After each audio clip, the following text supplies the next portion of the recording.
Okay. Hello. This is lecture number 5 of Unit 10, Haloalkenes and Haloarenes. আমার নাম Subhadip Mondal and আমি PhD student from the Department of Chemistry, IIT Kanpur. Last লেকচারে আমরা just substitution reaction নিয়ে just discuss করা শুরু করেছিলাম, মানে বেসিক্যালি হ্যালো অ্যালকেনস এবং হ্যালো অ্যারিনস যে কম্পাউন্ডস গুলো আছে সেগুলো কি কি কেমিক্যাল রিঅ্যাকশনে পার্টিসিপেট করে। ওকে। তো ফার্স্ট যে ডিসকাশন আমাদের শুরু হয়েছিল সেটা সেটা ছিল সাবস্টিটিউশন রিঅ্যাকশন, মানে হচ্ছে নিউক্লিওফিলিক সাবস্টিটিউশন রিঅ্যাকশন। ওকে। সো বেসিক্যালি হ্যালো অ্যালকেনস কম্পাউন্ডস গুলো তিন ধরনের রিঅ্যাকশনে পার্টিসিপেট করে। একটা হচ্ছে nucleophilic substitution reaction, elimination reaction এবং রিঅ্যাকশন উইথ মেটালস, মানে মেটালের সাথে রিঅ্যাকশন। ওকে। তো ফার্স্ট পয়েন্ট ছিল মধ্যে নিউক্লিওফিলিক সাবস্টিটিউশন রিঅ্যাকশন, যেখানে নিউক্লিওফিলিক সাবস্টিটিউশন রিঅ্যাকশনটা কি তো এই নাম থেকেই বোঝা যাচ্ছে যে এটা একটা সাবস্টিটিউশন রিঅ্যাকশন, মানে এই রিঅ্যাকশনে কোনো একটা গ্রুপ বা কোনো একটা অ্যাটম সাবস্টিটিউট হবে অন্য কোনো গ্রুপ বা অন্য কোনো অ্যাটম দিয়ে। ওকে। এবং নিউক্লিওফিলিক মানেটা কি, মানে এটা হচ্ছে কোনো একটা নিউক্লিওফাইল, মানে যার ইলেকট্রন ডেনসিটি বেশি, সে কোনো একটা কার্বন সেন্টারকে অ্যাটাক করবে এবং অন্য কোনো গ্রুপ বা অ্যাটমকে সে সাবস্টিটিউট করবে। ওকে। তার জন্য এটাকে আমরা বলি নিউক্লিওফিলিক সাবস্টিটিউশন রিঅ্যাকশন। যেমন আমরা এক্সাম্পল দিয়েছিলাম যে ধরা যাক কোনো অ্যালকিল হ্যালাইড আছে আর যেটা হচ্ছে আর হচ্ছে কোনো একটা অ্যালকিল গ্রুপ এবং এক্স হচ্ছে হ্যালোজেন অ্যাটম বা অন্য কোনো গ্রুপ। ওকে। তো বাইরে থেকে আমি যদি কোনো নিউক্লিওফাইল নিই, মানে ধরা যাক এক্স- নিলাম বা NU-, মানে নিউক্লিওফাইল মানে কি, যার ইলেকট্রন ডেনসিটি বেশি। তো সে কি করবে, সে এই কার্বন অ্যাটমকে বা অ্যালকিল গ্রুপের যে কার্বন অ্যাটম তাকে অ্যাটাক করবে এবং এই এক্স কে সাবস্টিটিউট করবে, দিয়ে RNU বন্ড তৈরি হয়ে যায়। ওকে। তার জন্য এটাকে আমরা বলি নিউক্লিওফিলিক সাবস্টিটিউশন রিঅ্যাকশন। যেমন এখানে আমরা দেখিয়েছি যে এখানে CX বন্ড আছে, যেখানে সিটা delta plus positive partial positive charge এবং এক্সটা ডেল্টা মাইনাস বা পার্সিয়াল নেগেটিভ ক্যারেক্টার গেইন করছে। এখন বাইরে থেকে NU- বা কোনো একটা নিউক্লিওফাইল আসছে, এই কার্বন সেন্টারকে অ্যাটাক করবে এবং এক্স কে সাবস্টিটিউট করে CNU বন্ড তৈরি করবে। ওকে। এর জন্য এটাকে আমরা বলি নিউক্লিওফিলিক সাবস্টিটিউশন রিঅ্যাকশন।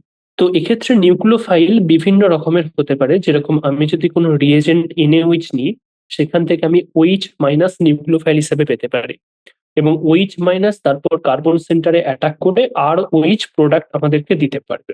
তারপর যদি জল নিই বা অ্যামোনিয়ার যদি রিএজেন্ট হিসেবে নিই, সেখান থেকে আমি ROH বা অ্যালকোহল বা primary amine as a product হিসেবে আমরা পেতে পারবো। তারপর আমরা বলেছিলাম লিথিয়াম অ্যালুমিনিয়াম হাইড্রাইড, যেটা হচ্ছে একটা রিডিউসিং এজেন্ট, সেখান থেকে আমি নিউক্লিওফাইল হিসাবে H- পাচ্ছি, হাইড্রাইড আয়ন। এটা কিন্তু হচ্ছে হাইড্রাইড আয়ন। সেখান থেকে আমি প্রোডাক্ট হিসাবে অ্যালকেন পেতে পারি, RH। ওকে। তো এগুলো নিয়ে জাস্ট ডিসকাস আমরা করছিলাম। তারপরে আমরা কথা বলেছিলাম যে অ্যাম্বিডেন্ট নিউক্লিওফাইল নিয়ে। ওকে। অ্যাম্বিডেন্ট নিউক্লিওফাইল কি জিনিস, এটা একটা ইন্টারেস্টিং জিনিস। অ্যাম্বিডেন্ট নিউক্লিওফাইল হচ্ছে তারা যারা দুটো ওই নিউক্লিওফাইলের যে দুটো এন্ড থেকেই সে অ্যাটাক করতে পারে, তার জন্য এটাকে আমরা বলছি অ্যাম্বিডেন্ট নিউক্লিওফাইল। ওকে। যেরকম আমি যদি কোনো H2O নিই, যদি আমরা জল যদি অ্যাজ এ রিএজেন্ট হিসেবে নিই, এটা যদি রিএজেন্ট হয়, তাহলে এই অক্সিজেনের যে লোন পেয়ার থাকার জন্য এই লোন পেয়ার গুলো দিয়ে অ্যাটাক করতে পারে কোন একটা অ্যালকিল গ্রুপের কার্বন অ্যাটমকে। তার জন্য এই শুধুমাত্র জল কিন্তু এই অক্সিজেন এন্ড দিয়ে অ্যাটাক করতে পারে, তাই তো। তো এটা একটা নিউক্লিওফাইল হিসাবে কাজ করছে। ওকে। তো এটা মাত্র শুধুমাত্র অক্সিজেন দিয়ে অ্যাটাক করছে, হাইড্রোজেন দিয়ে তো অ্যাটাক করতে পারবে না। তো তার জন্য এটা অ্যাম্বিডেন্ট নিউক্লিওফাইল নয়। বাট আমরা যদি কোনো নিউক্লিওফাইল যদি CN-, যেরকম CN-, ওকে, সায়ানাইড আয়ন, এটা কেন ইম্পর্টেন্ট, কারণ এটা এই কার্বন CN-, এই কার্বন এন দিয়েও নিউক্লিওফাইল হিসেবে অ্যাটাক করতে পারে, আবার নাইট্রোজেন এন দিয়েও নিউক্লিওফাইল হিসেবে অ্যাটাক করতে পারে। ওকে। তার জন্য যেহেতু এই নিউক্লিওফাইলের দুটো এন্ড দিয়েই তারা অ্যাজ এ নিউক্লিওফাইল অ্যাটাক করতে পারে, তার জন্য এদেরকে আমরা বলি অ্যাম্বিডেন্ট নিউক্লিওফাইল। যেমন CN-, তারপর ONO2, এইটা। তো এটাও কিন্তু এক্ষেত্রে নাইট্রোজেন এন দিয়ে অ্যাটাক করতে পারে, আবার এই অক্সিজেন এন দিয়ে অ্যাটাক করতে পারে। তার জন্য এটাকে আমরা বলি অ্যাম্বিডেন্ট নিউক্লিওফাইল। ওকে। তো তো এটা কিভাবে হয়, এটা কেন পসিবল হয়, কারণ এদের নিউক্লিওফাইলের একটা স্পেসিফিক স্ট্রাকচারের জন্য এটা পসিবল হয়। যেরকম আমি যদি CN মাইনাসকে ঠিক করে দেখি, তো CN মাইনাসের স্ট্রাকচার কি? যদি সায়ানাইড আয়ন, তো এটার স্ট্রাকচার হচ্ছে C triple bond N minus. Okay, তো এটা হচ্ছে সায়ানাইড আয়নের স্ট্রাকচার। তো এটা থেকে আমি আরেক ধরনের স্ট্রাকচার পেতে পারি। এই স্ট্রাকচারে যদি সায়ানাইড আয়ন থাকে, সে এই কার্বন এন দিয়ে কিন্তু অ্যাটাক করতে পারে। এটা হচ্ছে as a nucleophile carbon N দিয়ে অ্যাটাক করতে পারছে। বাট আমি যদি এটাকে এরকম ভাবে পসিবল হয়, যদি কার্বন এখানে একটা লোন পেয়ার চলে গেল, ডবল বন্ড এন মাইনাস, এটা যদি থাকে তো এর নাইট্রোজেন এন দিয়েও অ্যাটাক করতে পারছে। এটা হচ্ছে as a nucleophile nitrogen end. তো তার জন্য এই CN মাইনাস একটা অ্যাম্বিডেন্ট নিউক্লিওফাইল। ওকে, যেমন আমি যদি এক্সাম্পল দেখি, তো কোন ক্ষেত্রে এই CN মাইনাস কার্বন এন দিয়ে অ্যাটাক করবে এবং কোন ক্ষেত্রে CN মাইনাস নাইট্রোজেন এন দিয়ে অ্যাটাক করবে। ওকে, তো যদি এটা কার্বন এন দিয়ে অ্যাটাক করে, সেটাকে আমরা বলি সায়ানাইড, সায়ানাইড কম্পাউন্ড। ওকে, আর যদি নাইট্রোজেন এন দিয়ে অ্যাটাক করে, সেটাকে আমরা বলি আইসোসায়ানাইড, আইসোসায়ানাইড কম্পাউন্ড।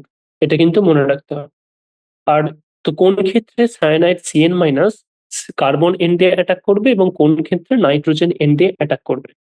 যেরকম কোন একটা মানে অ্যালকিল হ্যালাইড কোন একটা কম্পাউন্ডের সাথে আমি যদি KCN ইউজ করি, তাহলে এটা যদি হেডিং দিই সায়ানাইড কম্পাউন্ড, যদি আমরা KCN ইউজ করি, KCN হচ্ছে পটাশিয়াম সায়ানাইড। ওকে, তো KCN কি একটা আয়নিক কম্পাউন্ড। তো এটা আয়নিক কম্পাউন্ড হওয়ার জন্য এটা কি থাকে, কিভাবে থাকে, এটা হচ্ছে K plus plus CN minus এটা হিসাবে থাকে। তো এটা একটা আয়নিক কম্পাউন্ড হওয়ার জন্য, তো KCN বন্ডের মধ্যে এটা একটা আয়নিক বন্ড, KCN যে K প্লাস এবং CN মাইনাস এটা একটা আয়নিক বন্ডের মাধ্যমে যুক্ত থাকে। তার ফলে এক্ষেত্রে CN মাইনাস আয়নটা ফ্রি হিসাবে থাকে। তো এক্ষেত্রে তার জন্য CN দিয়ে অ্যাটাক হয়। ওকে, তার জন্য attack from the carbon end. কিন্তু যদি আমরা AgCN ইউজ করি, AgCN হচ্ছে একটা কোভ্যালেন্ট কম্পাউন্ড। এটা কোভ্যালেন্ট কম্পাউন্ড হওয়ার জন্য এজি এবং সিএন এর মধ্যে যে বন্ডটা, এজি এবং সিএন এর মধ্যে যে বন্ডটা, সেটা কিন্তু কোভ্যালেন্ট ক্যারেক্টার থাকে। এখানে কিন্তু এজি প্লাস এবং সিএন মাইনাস হিসেবে কিন্তু এটা থাকে না। তো এটার মধ্যে একটা পার্শিয়াল কোভ্যালেন্ট ক্যারেক্টার থাকে। কোভ্যালেন্ট ক্যারেক্টার থাকার জন্য এটা কিন্তু CN মাইনাস হিসেবে ফ্রি থাকছে না। তো এক্ষেত্রে তার জন্য নাইট্রোজেন এনটা ফ্রি থাকছে। তো নাইট্রোজেন এনটা ফ্রি থাকার জন্য এই নাইট্রোজেন এন দিয়ে অ্যাটাক করছে। ওকে, তো এক্ষেত্রে কার্বন এন দিয়ে অ্যাটাক করছে, এটার ক্ষেত্রে কিন্তু নাইট্রোজেন এনটা ফ্রি থাকার জন্য নাইট্রোজেন এন দিয়ে অ্যাটাক করছে। তার জন্য এক্ষেত্রে attack from the nitrogen N, এটা হচ্ছে attack from the nitrogen end. Okay, তো আমরা যদি KCN একটা আয়নিক কম্পাউন্ড হিসেবে ইউজ করি, মানে KCN যদি রিএজেন্ট ইউজ করি, তাহলে সেটা সায়ানাইড কম্পাউন্ড দেবে। সাবস্টিটিউশন রিয়াকশনের পর অ্যাজ এ প্রোডাক্ট সেটাকে আমরা সায়ানাইড কম্পাউন্ড দেবে। বাট যদি আমরা AgCN আমরা যদি রিএজেন্ট হিসেবে ইউজ করি, তাহলে সাবস্টিটিউশন রিয়াকশনের পর অ্যাজ এ প্রোডাক্ট সেটা আইসোসায়ানাইড কম্পাউন্ড দেবে। ওকে, কেন? কারণ KCN আয়নিক কম্পাউন্ড হওয়ার জন্য এটা K প্লাস এবং CN মাইনাস আয়ন রূপে থাকে। তো তার ফলে এই কার্বন এনটা অ্যাটাক করে ফ্রি থাকার জন্য। বাট AgCN কিন্তু কোভ্যালেন্ট কম্পাউন্ড হওয়ার জন্য AgCN এর মধ্যে যে বন্ডটা সেটা কোভ্যালেন্ট ক্যারেক্টার থাকে, এটা কোভ্যালেন্ট ক্যারেক্টার। তার ফলে এক্ষেত্রে কিন্তু CN মাইনাস ফ্রি হিসাবে থাকে না। তো এক্ষেত্রে নাইট্রোজেনটা ফ্রি থাকে। তার জন্য এই নাইট্রোজেন এন দিয়ে অ্যাটাক করে। ওকে, তার জন্য সেটা আমরা isocyanide compound pi as a product.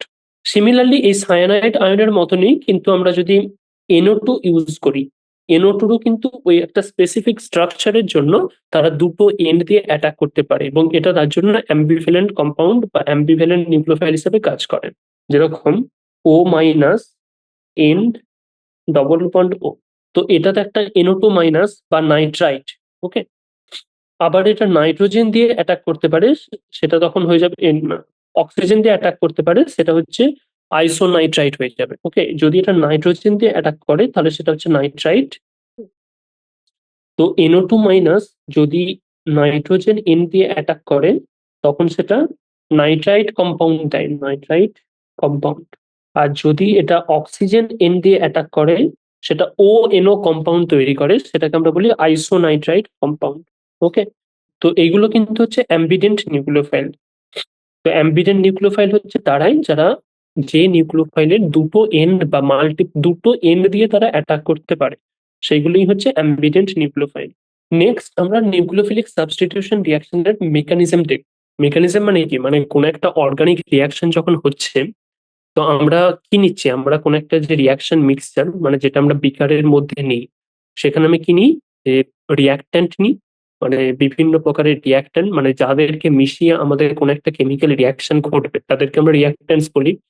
তো রিঅ্যাকশন মিক্সচারে আমরা প্রথমে রিঅ্যাক্ট্যান্টস নিই, মানে যেটা হচ্ছে রিয়েজেন্ট, সেটা নিই, দিয়ে মিক্স করি, তাই তো, কোন একটা সলভেন্টের মধ্যে তাদেরকে মিক্স করি, দিয়ে কোন একটা কেমিক্যাল রিঅ্যাকশন ঘটার পর আমরা কোনো প্রোডাক্ট পাই।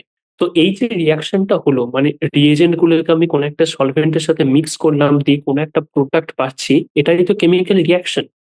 বাট আমাদেরকে কোশ্চেন করতে হবে যে কি করে এই কেমিক্যাল রিঅ্যাকশনটা ঘটলো, মানে এই যে আমি কতগুলো রিয়েজেন্টকে একসাথে মিশিয়ে দিলাম, সেটা যে একটা পার্টিকুলার প্রোডাক্ট দিচ্ছে, সেটা কিভাবে পসিবল হলো, কিভাবে কোন একটা রিঅ্যাকশন প্রোগ্রেস করছে, মানে একটা রিয়েজেন্ট অপর রিয়েজেন্টের সাথে কিভাবে কোলাইড করে, কলিশন করে, বা নিজেদের মধ্যে রিঅ্যারেঞ্জমেন্ট করে কি করে সেই রিয়াকশনটা প্রগ্রেস হয়ে কোন একটা স্পেসিফিক বা পার্টিকুলার প্রোডাক্ট আমি সেই রিয়াকশন থেকে পাচ্ছি। ওকে, এটা কিন্তু একটা ইম্পর্টেন্ট কোশ্চেন, মানে কি করে কোন একটা কেমিক্যাল রিয়াকশন থেকে আমি কোন একটা পার্টিকুলার প্রোডাক্ট পাই, মানে কি তার মেকানিজমটা কি, কেমিক্যাল রিয়াকশনের মেকানিজমটা কি, কোন পাথওয়েজ এর মাধ্যমে ওই কেমিক্যাল রিয়াকশনটা কোন একটা পার্টিকুলার প্রোডাক্ট আমাকে দিচ্ছে, এটা একটা ইম্পর্টেন্ট কোশ্চেন। তো এই যে নিউক্লিওফিলিক সাবস্টিটিউশন রিয়াকশন নিয়ে আমরা পড়ছি, মানে যেখানে কোন একটা নিউক্লিওফাইল কোন একটা অ্যালকিল হ্যালাইড যে কম্পাউন্ড আছে, সেই অ্যালকিল হ্যালাইড কম্পাউন্ডের অ্যালকিল গ্রুপের কার্বন অ্যাটমকে অ্যাটাক করে তাকে ওই মানে হ্যালোজেন গ্রুপটাকে সাবস্টিটিউট করে কোন কার্বন নিউক্লিওফাইল যে নতুন বন্ড তৈরি করছে, তার মেকানিজমটা কি, মানে কোন মেকানিজমের মধ্য দিয়ে এই রিয়াকশনটা প্রগ্রেস হচ্ছে, সেটা আমি এরপর দেখবো। যে mechanism of nucleophilic substitution reaction. এখন নিউক্লিওফিলিক সাবস্টিটিউশন রিয়াকশন কিন্তু দু ধরনের হয়ে থাকে। ফার্স্ট হচ্ছে যে সাবস্টিটিউশন নিউক্লিওফিলিক বাইমলিকুলার বা SN2। সেকেন্ড নাম্বার হচ্ছে সাবস্টিটিউশন নিউক্লিওফিলিক ইউনিমলিকুলার বা SN1। ওকে, তো এই দু ধরনের নিউক্লিওফিলিক সাবস্টিটিউশন রিয়াকশন হয়ে থাকে, একটা হচ্ছে SN2 রিয়াকশন আর একটা হচ্ছে SN1 রিয়াকশন। তো ফার্স্ট হচ্ছে SN2 রিয়াকশনের মেকানিজম। এটাকে কি করে লেখে, যে প্রথমে S সাব সাব N দেন 2, এটা হচ্ছে SN2 রিয়াকশনের মেকানিজম। ওকে, তো SN2 মানে কি, সাবস্টিটিউশন নিউক্লিওফিলিক বাইমলিকুলার। তো এখানে ইম্পর্টেন্ট ওয়ার্ড হচ্ছে বাইমলিকুলার ওয়ার্ডটা। ওকে, বাইমলিকুলার কেন, কারণ এক্ষেত্রে এই SN2 রিয়াকশনে দুটো রিয়েজেন্ট বা দুটো রিয়াক্ট্যান্ট পার্টিসিপেট করে, বা দুটো মলিকুল পার্টিসিপেট করছে, তার জন্য এটাকে আমরা বলি বাইমলিকুলার। তো এইখানে যে টুটার মিনিং কি, এই যে টুটার মিনিং হচ্ছে বাইমলিকুলার। ওকে, মানে দুটো মলিকুল এখানে কিন্তু পার্টিসিপেট করছে, মানে এর যে রিয়াকশন কাইনেটিক্স মানে রিয়াকশনের যে রেট, সেটা কিন্তু দুটো রিয়াক্ট্যান্টের কনসেন্ট্রেশনের ওপর ডিপেন্ড করবে। ওকে, তো এক্ষেত্রে আমরা কি নিই, প্রথমে আমরা ধরা যাক কোন একটা অ্যালকিল ক্লোরাইড নিচ্ছি RX, যেখানে Rটা হচ্ছে অ্যালকিল গ্রুপ আর Xটা হচ্ছে হ্যালোজেন। ওকে, এই RX কম্পাউন্ডটার সাথে আমি কোন একটা নিউক্লিওফাইল নিচ্ছি NU-, এটা হচ্ছে নিউক্লিওফাইল। ওকে, দিয়ে সেখান থেকে আমি প্রোডাক্ট পাচ্ছি RNU, এটা হচ্ছে প্রোডাক্ট। ওকে, এটা ছিল রিয়াক্ট্যান্ট, এটা হচ্ছে নিউক্লিওফাইল, এটাও রিয়াক্ট্যান্ট, এবং এটা আমি প্রোডাক্ট হিসাবে পাচ্ছি। তো এর যে রিয়াকশন, এই যে টোটাল একটা কেমিক্যাল রিয়াকশন হলো, এই যে টোটাল একটা কেমিক্যাল রিয়াকশন হচ্ছে, এই কেমিক্যাল রিয়াকশনের যে রেটটা, সেটা রেট কনস্ট্যান্ট টাইমস এই RX এর যে কনসেন্ট্রেশন সেটা টাইমস এই যে নিউক্লিওফাইলের যে কনসেন্ট্রেশন সেটার উপরও ডিপেন্ড করছে। ওকে, মানে কি এখানে যে এই যে কেমিক্যাল রিয়াকশনটা হচ্ছে, এর রেটটা কিন্তু ওই যে দুটো রিয়াক্ট্যান্ট আমি ইউজ করছি, মানে দুটো রিয়েজেন্ট যে ইউজ করছে, একটা হচ্ছে RX একটা হচ্ছে আরএক্স আর আরেকটা যে নিউক্লিওফাইল, এই দুটোর কনসেন্ট্রেশনের ওপরই কিন্তু এটা ডিপেন্ড করছে। ওকে, তো প্রথমে আমরা কি করি, প্রথমে আমরা কোন একটা রিয়াকশন কোন মেকানিজমের মধ্য দিয়ে যায় সেটা জানার জন্য আমি আমি কি করে জানবো সেটা, যে কোনো একটা কেমিক্যাল রিয়াকশন হলো, দুটো রিয়েজেন্টকে আমি মিক্স করে দিলাম, দিয়ে সেখান থেকে আমি একটা প্রোডাক্ট পাচ্ছি। তো এই যে কেমিক্যাল রিয়াকশনটা ঘটলো, এর এটা কোন পথে বা কোন মেকানিজমের মধ্য দিয়ে যাচ্ছে সেটা আমরা কি করে জানবো? প্রথমে আমরা ওই রিয়াকশনের এক্সপেরিমেন্ট করে তার রেটটাকে দেখি, যে রিয়াকশনের রেটটা কোন কোন রিয়াক্ট্যান্টের কনসেন্ট্রেশনের ওপর ডিপেন্ড করছে। তো সেইভাবে এক্সপেরিমেন্ট করে আমি দেখলাম যে এই রিয়াকশনের রেটটা দুটো রিয়েজেন্টের কনসেন্ট্রেশনের ওপরই ডিপেন্ড করছে, মানে আরএক্স এবং নিউক্লিওফাইল দুটোর সাথে কিন্তু ডিপেন্ড করছে। মানে আমি যদি অ্যালকিল ক্লোরাইডের কনসেন্ট্রেশন চেঞ্জ করি তাহলেও রেটে চেঞ্জ হচ্ছে, আর যদি নিউক্লিওফাইলের কনসেন্ট্রেশন চেঞ্জ করি তাহলেও কিন্তু এই রেটের চেঞ্জ হচ্ছে। তার মানে কি, এখান থেকে আমি মেন ইন্টারপ্রিটেশন কি করতে পারবো, মানে রেটটা যেহেতু দুটো রিয়েজেন্টের কনসেন্ট্রেশনের উপর ডিপেন্ড করছে, তো এখান থেকে মেন যে ইন্টারপ্রিটেশন সেটা হবে এই কেমিক্যাল রিয়াকশনে যে রেট ডিটারমাইনিং স্টেপ, মানে যে স্টেপটার মাধ্যমে স্টেপটার উপর রেটটা ডিপেন্ড করে, মানে যেটা হচ্ছে সব থেকে স্লোয়েস্ট স্টেপ, সেটাতে এই আরএক্স, অ্যালকিল ক্লোরাইড এবং নিউক্লিওফাইল দুটোই পার্টিসিপেট করছে। তাই তো, এখান থেকে আমি সেটাই, মানে এই অবজারভেশনটা থেকে এটা হচ্ছে অবজারভেশন, এটা হচ্ছে অবজারভেশন। তো এই অবজারভেশনটা থেকে আমি সেটাই বুঝতে পারছি যে যেহেতু রেটটা অ্যালকিল ক্লোরাইড এবং নিউক্লিওফাইল দুটোর কনসেন্ট্রেশনের উপরই ডিপেন্ড করছে, তার মানে এই যে কেমিক্যাল রিয়াকশনটা ঘটছে, এই কেমিক্যাল রিয়াকশনের যে রেট ডিটারমাইনিং স্টেপ, মানে যেটা সব থেকে স্লোয়েস্ট স্টেপ, সেটাতে এই অ্যালকিল ক্লোরাইড এবং নিউক্লিওফাইল দুটোই পার্টিসিপেট করছে। তো তার মানে কি, তার মানে এই রিয়াকশনটা বাই মলিকুলার, এজন্যই বলছি যে দুটো রিয়েজেন্টই এখানে পার্টিসিপেট করছে বলে এটাকে আমরা বলি বাই মলিকুলার সাবস্টিটিউশন রিয়াকশন। ওকে, এটা কিন্তু খুব ইম্পর্টেন্ট, যে এটার থেকে যে ইন্টারপ্রিটেশন, এই অবজারভেশনটা থেকে যে ইন্টারপ্রিটেশন হবে সেটাতে হচ্ছে অ্যালকিল ক্লোরাইড অ্যান্ড নিউক্লিওফাইল দুটোই কিন্তু participates in the rate determining step, যেটাকে আমরা বলি RDS অফ দ্য রিয়াকশন। ওকে, তার জন্য এটাকে আমরা বলি বাই মলিকুলার। এখন রেট ডিটারমাইনিং স্টেপ কোনটা? রেট ডিটারমাইনিং স্টেপ হচ্ছে slowest step of the reaction, যেটার উপর রিয়াকশনের রেট ডিপেন্ড করবে। ওকে, তো এর মেকানিজমটা কি?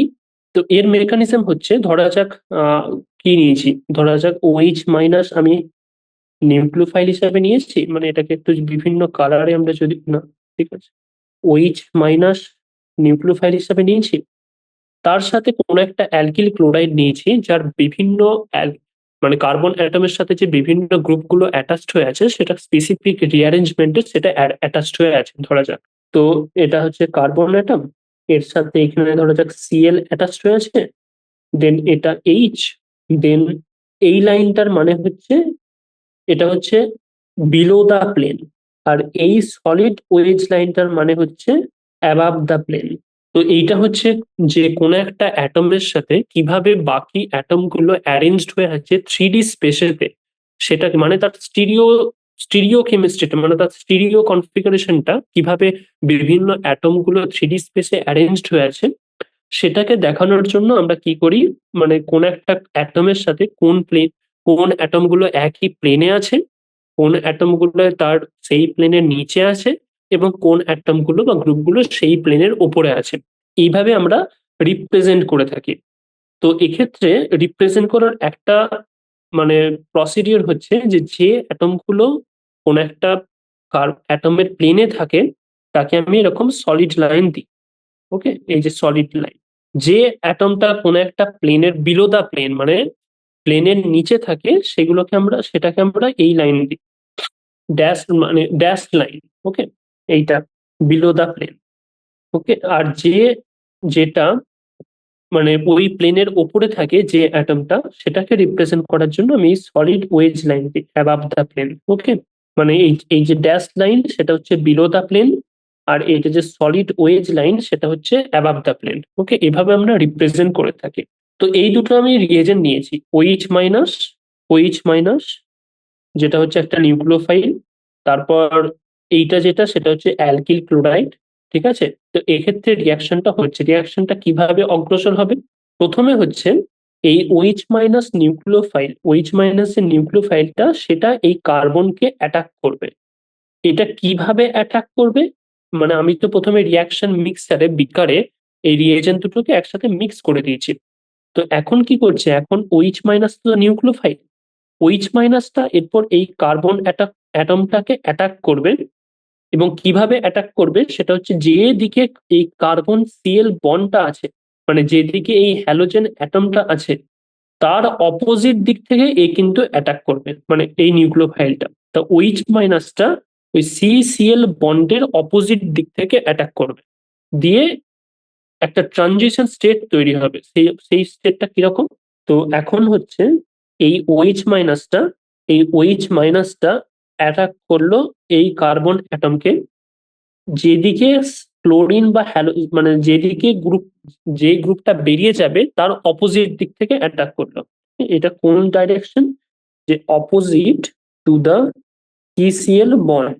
ওকে, মানে সিএল বন্ডটা বেরিয়ে যাবে তার অপোজিট দিক থেকে অ্যাটাক করলো। তো অ্যাটাক করে এমন একটা সে কমপ্লেক্স তৈরি করবে, মানে অ্যাক্টিভেটেড কমপ্লেক্স বলে, যেখানে যেখানে এই কার্বন অ্যাটমটা, এই যে কার্বন মাঝখানে যে কার্বন অ্যাটমটা আছে সে এই সিএল এর সাথে খুব উইকলি বন্ড করে থাকবে, আবার এই ওইচ এর সাথেও উইকলি বন্ড করে থাকবে। মানে এমন একটা পরিস্থিতি তৈরি হলো যে মানে ধীরে ধীরে ওইচ অ্যাটমটা এই কার্বন অ্যাটমটাকে অ্যাটাক করছে, তার ফলে এই কার্বন অ্যাটমটা ধীরে ধীরে এই ওইচ মাইনাসের সাথে বন্ড ক্রিয়েট করছে, এবং ধীরে ধীরে এই কার্বন সিএল বন্ডটা যে আছে সে ধীরে ধীরে উইক হতে শুরু করছে, দুর্বল হতে শুরু করছে। তার ফলে এমন একটা পরিস্থিতি তৈরি হবে যে ট্রানজিশন স্টেটে যে অ্যাক্টিভেটেড কমপ্লেক্সটা তৈরি হবে, সেক্ষেত্রে সেখানে এই কার্বন অ্যাটমটা ওইচ এর সাথেও উইকলি বন্ড করে থাকবে এবং সিএল এর সাথেও উইকলি বন্ড করে থাকবে। ওকে, সেটাকে আমরা বলবো অ্যাক্টিভেটেড কমপ্লেক্স। নাও সেটা কিরকম দেখতে হবে, সেটা তার স্ট্রাকচারটা কিভাবে দেখতে হবে, তার অ্যারেঞ্জমেন্টটা কিভাবে দেখতে হবে। ইমাজিন করো যে এই যে অ্যালকিল ক্লোরাইড গ্রুপটা আছে এটা একটা ছাতার মতো, মানে এটা ধরা যাক ছাতার ডান্ডা এবং এটা একটা ছাতার মতো। এখন এই ডান্ডার অপোজিট দিক থেকে ওইচ মাইনাসটা অ্যাটাক করছে, তার ফলে কি হচ্ছে, সেই বর্ষাকালে প্রচন্ড হাওয়াতে ছাতা যেরকম সোজা হয়ে যায় সেরকম ভাবে। তো ট্রানজিশন স্টেটে যে অ্যাক্টিভেটেড কমপ্লেক্সটা তৈরি হবে তার স্ট্রাকচার হবে মোটামুটি এরকম। এটা কার্বন অ্যাটম, এটা হাইড্রোজেন, একটা হাইড্রোজেন নিচে আছে, একটা হাইড্রোজেন প্লেনের ওপরে আছে, দেন এটাকে হচ্ছে ব্রোকেন বন্ড, এটা হচ্ছে সিএল এর সাথে উইকলি বন্ড করছে, আবার ওইচ এর সাথে উইকলি বন্ড করে আছে। ওকে, এটা হচ্ছে অ্যাক্টিভেটেড কমপ্লেক্স, এটাকে বলি। বুঝতে পারলে? তো প্রথমে কি ছিল, প্রথমে হচ্ছে দুটো রিয়েজেন্টকে আমি রিয়াকশন মিক্সারে মিক্স করে দিয়েছি, সেক্ষেত্রে তখন নিউক্লিওফাইল, কোন একটা নিউক্লিওফাইল ওইচ মাইনাস যে গ্রুপটা বেরিয়ে যাবে, মানে এক্ষেত্রে ক্লোরিন অ্যাটমটা সিসিএল বন্ডের অপোজিট দিক থেকে অ্যাটাক করবে, যে ট্রানজিশন স্টেটে এই যে এই তিনটে হাইড্রোজেন মোটামুটি ভাবে একই প্লেনে থাকবে, মানে এরকম ভাবে। ধরা যাক এটা কার্বন, এটা হাইড্রোজেন, এখানে একটা হাইড্রোজেন এবং প্লেনের নিচের দিকে একটা হাইড্রোজেন, এবং এর অপোজিট দিকে কার্বন অ্যাটমটা ওইচ এর সাথেও উইকলি বন্ড, আবার ক্লোরিনের সাথেও উইকলি বন্ড করে আছে। ওকে, তো এটা মানে কি, এটা একটা অ্যাক্টিভেটেড কমপ্লেক্স, যাটাকে ডবল ড্যাগার দিয়ে এভাবে রিপ্রেজেন্ট করা হয়। তো এটার মানেটা কি, যে এটা কোনো রিয়াক্ট্যান্টও নয়, প্রোডাক্টও নয়, এটা রিয়াক্ট্যান্ট এবং প্রোডাক্টের মাঝামাঝি একটা সিচুয়েশন। ওকে, দেন এখান থেকে কি হবে, এই স্টেপটার পর এরপর এই ক্লোরিন যে অ্যাটমটা সেটা বাইরে বেরিয়ে চলে যাবে, মানে ধীরে ধীরে এরপর কার্বনটা ওইচ এর সাথে স্ট্রং বন্ড তৈরি করবে এবং ক্লোরিনের সাথে বন্ডটাকে ব্রেক করবে। ওকে, সেক্ষেত্রে পর যেটা তৈরি হবে সেটা হচ্ছে কার্বন ওইচ এর সাথে স্ট্রং বন্ড তৈরি করছে, এখানে হাইড্রোজেন, একটা হাইড্রোজেন প্লেনের নিচে আছে, একটা হাইড্রোজেন প্লেনের উপরে আছে, প্লাস সিএল মাইনাস বাইরে বেরিয়ে চলে যাবে। ওকে, এটা প্রোডাক্ট তৈরি হলো, তো এটা হচ্ছে ফুল SN2 রিয়াকশনের মেকানিজম। মানে প্রথমে নিউক্লিওফাইল আছে, কোন একটা রিয়াক্ট্যান্ট আছে, নিউক্লিওফাইল ব্যাক সাইড থেকে অ্যাটাক করবে, এটাকে ব্যাক সাইড অ্যাটাক বলা হয়। ওকে, এটাকে বলা হয় ব্যাক সাইড অ্যাটাক। পেছন দিক থেকে অ্যাটাক করবে, পেছন দিক থেকে অ্যাটাক করে মোটামুটি ভাবে এই যে প্লেনটা আছে, মানে যে অ্যাক্টিভেটেড কমপ্লেক্সটা যেটা তৈরি করবে, সেক্ষেত্রে কার্বনের সাথে যে তিনটে অ্যাটম যুক্ত আছে সেটা একই প্লেনে থাকবে, এবং অপোজিট দিক থেকে যে নিউক্লিওফাইলটা অ্যাটাক করছে সে তার সাথে উইকলি বন্ড তৈরি করছে, আর যে লিভিং গ্রুপ যেটা মানে যে গ্রুপটা বেরিয়ে যাচ্ছে তার সাথে উইকলি বন্ড তৈরি করছে। তো এটা একটা not a reactant, not a product, তার জন্য এটাকে আমরা বলছি অ্যাক্টিভেটেড কমপ্লেক্স। ওকে, দেন অ্যাক্টিভেটেড কমপ্লেক্সের নেক্সট স্টেজ কি, যে যে নিউক্লিওফাইলটা অ্যাটাক করেছিল তার সাথে কার্বন অ্যাটমটা ধীরে ধীরে স্ট্রং বন্ড তৈরি করছে, এবং যেটা লিভিং গ্রুপ তার সাথে উইক বন্ড তৈরি করছে। তো ধীরে ধীরে এই বন্ডটা ব্রেক করবে এবং সেখান থেকে আমি একটা প্রোডাক্ট পাবো। এখন এখন এই যে রিয়াক্ট্যান্ট এবং এই প্রোডাক্টকে আমরা যদি দেখি, তাহলে দেখবো যে এটার যে কনফিগারেশন, কার্বন অ্যাটমের যে কনফিগারেশন, মানে কার্বন এই যে সেন্ট্রাল কার্বন অ্যাটম তার সাথে যে চারটে গ্রুপ অ্যাটাচড হয়েছিল, যেভাবে 3D স্পেসে চারটে গ্রুপ তার সাথে অ্যাটাচড হয়ে আছে, প্রোডাক্টে এই চারটে গ্রুপের কনফিগারেশন কিন্তু ইনভার্স হয়ে গেছে। মানে এদের যে রিঅ্যারেঞ্জমেন্ট, এই যে OH আর বাকি তিনটে হাইড্রোজেনের যে রিঅ্যারেঞ্জমেন্ট, সেটা কিন্তু রিভার্স হয়ে গেছে। তো তো SN2 রিয়াকশনের একটা মেন যে মেসেজ, সেটা হচ্ছে প্রথমে রিয়াক্ট্যান্টের যে গ্রুপের অ্যারেঞ্জমেন্ট, প্রোডাক্টে সেই গ্রুপের অ্যারেঞ্জমেন্টটা রিভার্স হয়ে যায়। তো এটাকে বলা হয় ইনভার্সন অফ কনফিগারেশন। ওকে, তো এটা কিন্তু SN2 রিয়াকশনের মেন ক্যারেক্টারিস্টিক্স, যে রিয়াক্ট্যান্টের যে কনফিগারেশন হবে প্রোডাক্ট পাওয়ার পর, যেহেতু যে নিউক্লিওফাইলটা সেটা যেহেতু লিভিং গ্রুপের ব্যাক সাইড থেকে অ্যাটাক করছে, তার ফলে ট্রানজিশন স্টেটে এমন একটা জিওমেট্রি তৈরি হচ্ছে যে সেখান থেকে প্রোডাক্টের যে কনফিগারেশন সেটা কিন্তু রিয়াক্ট্যান্টের কনফিগারেশনের রিভার্স হচ্ছে। তার জন্য এটাকে আমরা বলি ইনভার্সন অফ কনফিগারেশন। এটা হচ্ছে SN2 রিয়াকশনের মেন ক্যারেক্টারিস্টিক্স। নাও এই যে SN2 রিয়াকশনের মেকানিজমটা বোঝার পর এরপর রিয়াক্টিভিটিটা, মানে কোন কার্বন বেশি তাড়াতাড়ি রিয়াক্ট করবে। তো ওকে, তার আগে এর যদি প্রোফাইলটা আমরা যদি দেখি, তো ধরা যাক এটা এনার্জি এবং এটা একটা কোনো একটা রিয়াকশন করে। ওকে, তো প্রথমে এখানে রিয়াক্ট্যান্ট ছিল আর প্লাস NU মাইনাস, যেটা হচ্ছে নিউক্লিওফাইল। সে অ্যাটাক করছিল, অ্যাটাক করে ধীরে ধীরে এমন একটা কমপ্লেক্স তৈরি হলো যেটা আমরা বলছি অ্যাক্টিভেটেড কমপ্লেক্স, যেটাকে আমরা ডবল ড্যাগার দিয়ে রিপ্রেজেন্ট করছি। এটা হচ্ছে অ্যাক্টিভেটেড কমপ্লেক্স, যেটা হচ্ছে নট রিয়াক্ট্যান্টও নয়, not a reactant, not a product. সেখান থেকে আমি প্রোডাক্ট পাচ্ছি, এটা হচ্ছে product. Okay, with the inversion of configuration. Okay, now এটা হচ্ছে তার রিয়াকশন প্রোফাইল। এবং তার যে মেন ক্যারেক্টারিস্টিক্স কি হলো, এটা হচ্ছে একটা সিঙ্গেল স্টেপ রিয়াকশন, কারণ একটাই স্টেপ আমি দেখতে পাচ্ছি। সেকেন্ড হচ্ছে এটা হচ্ছে প্রোডাক্টে ইনভার্সন অফ কনফিগারেশন হয়, আর কি এটার কিন্তু কোনো ইন্টারমিডিয়েট তৈরি হয় না। ইন্টারমিডিয়েট মানে কি, যে রিয়াকশন এবং রিয়াক্ট্যান্ট এবং প্রোডাক্টের মাঝে কোন একটা আনস্টেবল কমপ্লেক্স তৈরি হয়, যেটাকে আমরা বলি ইন্টারমিডিয়েট। তো এটা এটা যেহেতু একটা সিঙ্গেল স্টেপ রিয়াকশন, শুধুমাত্র জাস্ট একটা অ্যাক্টিভেটেড কমপ্লেক্স বা ট্রানজিশন স্টেটের মাধ্যমে রিয়াকশনটা প্রগ্রেস হচ্ছে, তো এটা কিন্তু কোনো ইন্টারমিডিয়েট আমি পাবো না, নো ইন্টারমিডিয়েট কমপ্লেক্স।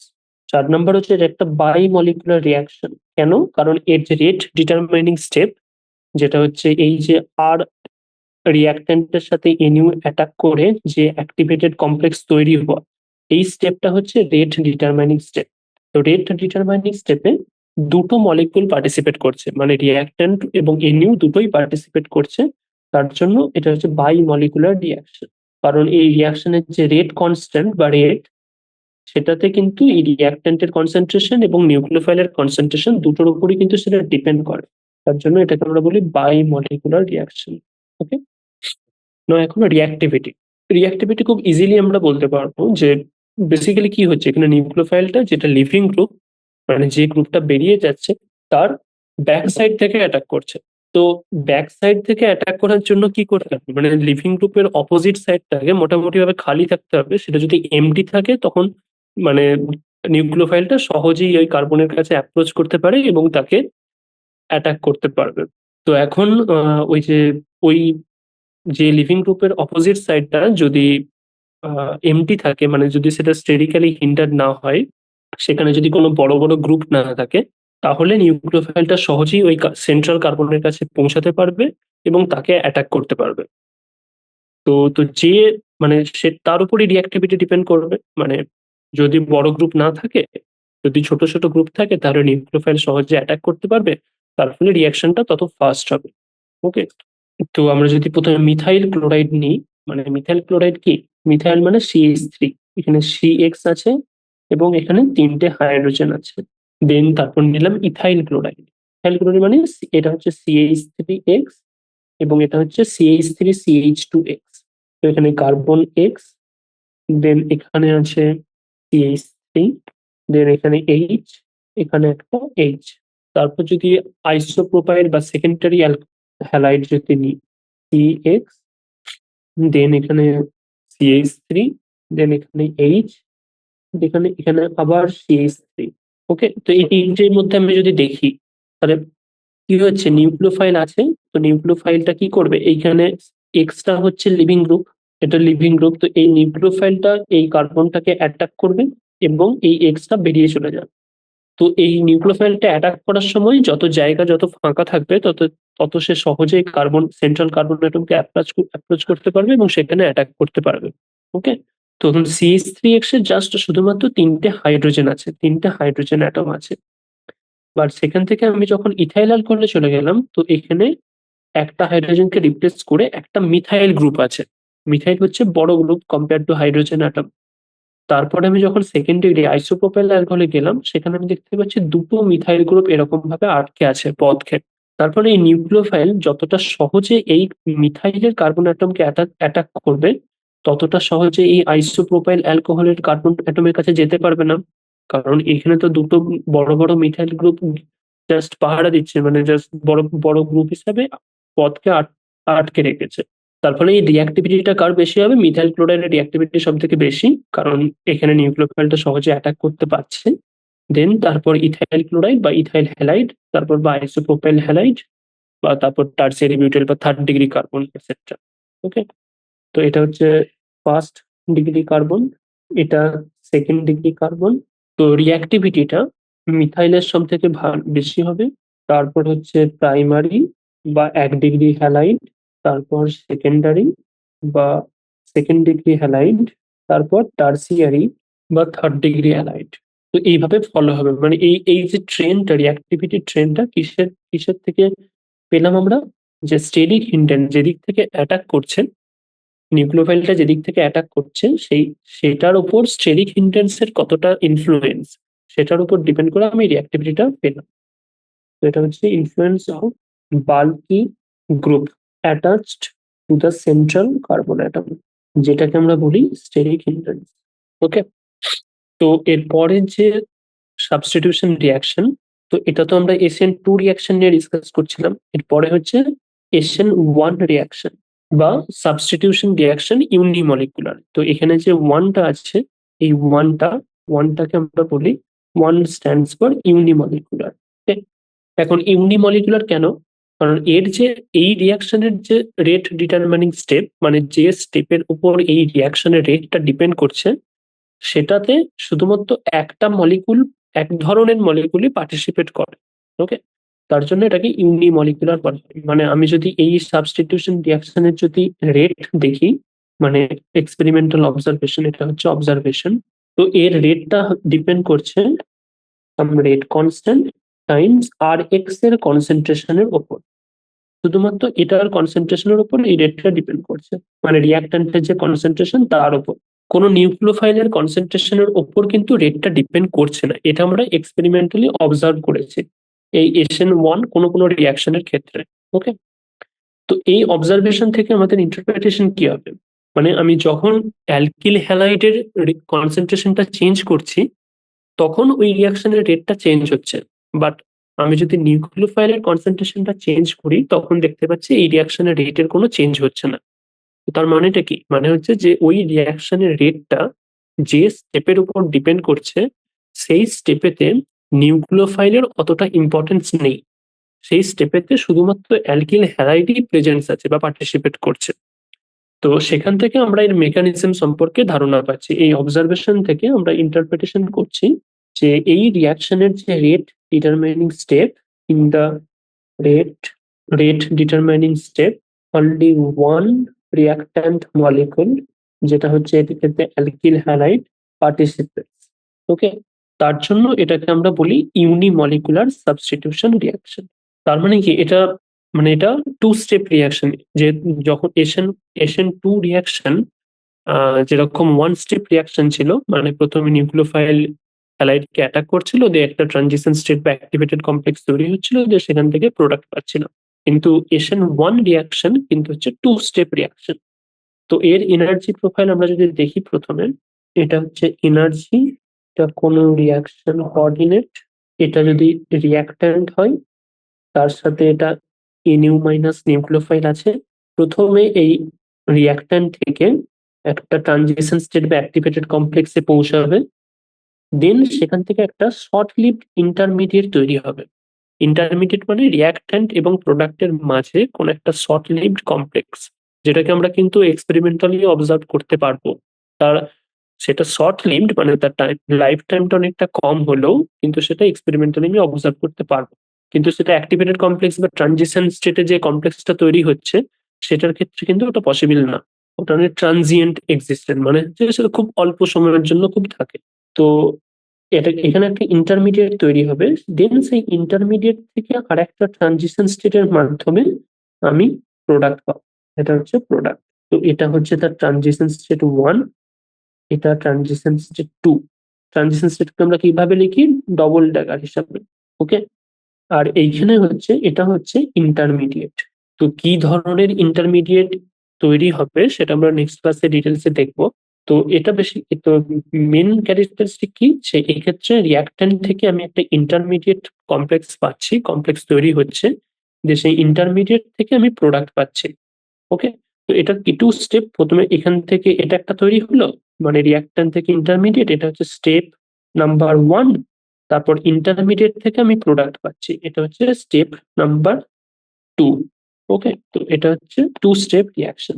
ওকে, ওকে, তো বাকি যে এসএন ওয়ান রিয়াকশনের যে ডিটেলস, তার মেকানিজম এবং কিসের উপর তার রিয়াক্টিভিটিটা ডিপেন্ড করবে, আহ, বা কি ধরনের ইন্টারমিডিয়েট তৈরি হয়, এই সমস্ত কিছু আমরা নেক্সট লেকচারে ডিসকাস করবো। ওকে, ওকে, সো আজ বেসিক্যালি আমরা সাবস্টিটিউশন রিয়াকশনের যে বিভিন্ন ক্লাসিফিকেশন সেগুলো নিয়ে ডিসকাস করতে শুরু করেছি। ফার্স্ট, নিউক্লিওফিলিক সাবস্টিটিউশন রিয়াকশন দু ধরনের আমরা জানলাম, এসএন টু রিয়াকশন এবং SN one reaction. SN two, যেখানে টুটা কি স্ট্যান্ড করছে, যে বাই মলিকুলার। এসএন ওয়ান মানে হচ্ছে ইউনিমলিকুলার।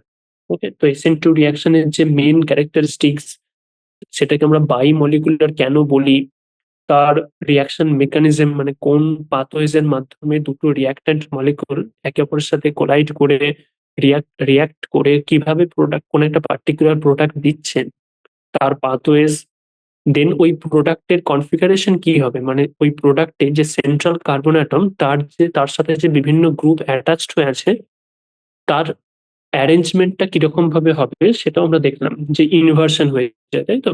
মানে রিয়াক্ট্যান্টে যেভাবে অ্যারেঞ্জড হয়েছিল প্রোডাক্টে, সেটা ইনভার্স হয়ে যায়, সেটাকে আমরা বলি ইনভার্সন অফ কনফিগারেশন, যেটা হচ্ছে এসএন টু রিয়াকশনের মেন ক্যারেক্টারিস্টিক। এবং এটার কনসিকুয়েন্সটা কিসের জন্য? কারণ ইনভার্সন অফ কনফিগারেশন তখনই হয় যখন এই নিউক্লিওফাইলটা যেহেতু লিভিং গ্রুপের অপোজিট সাইড দিয়ে অ্যাটাক করছে, তার জন্য। তার ফলে অ্যাক্টিভেটেড কমপ্লেক্সে এমন একটা জিওমেট্রি সৃষ্টি হচ্ছে যে প্রোডাক্টে তার কনফিগারেশনটা রিভার্স হয়ে যাচ্ছে।